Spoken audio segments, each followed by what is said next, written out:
Praise the lord. దేవుని నామానికి మహిమ కలుగును గాక. ఏషియా 41వ అధ్యాయం 10వ వచనం అండి. నేను నీకు తోడై ఉన్నాను, భయపడకము. నేను నీ దేవుడై ఉన్నాను, దిగులు పడకము.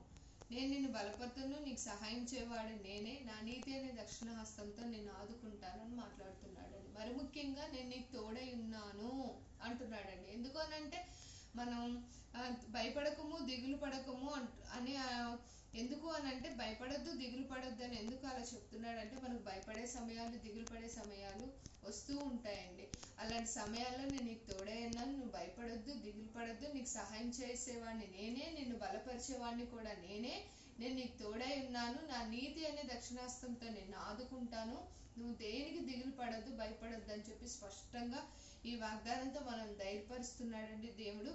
ఈ వాక్యానుసారంగా మనందరం దేవుడి మీద ఆధారపడి ఆయన మనకు తోడై ఉన్నాడనే ధైర్యం కలిగి నమ్మకంతో, విశ్వాసంతో మనం ఆయన మీద ఆధారపడి జీవించే వారముగా ఉందుముగాక. ఆమేన్.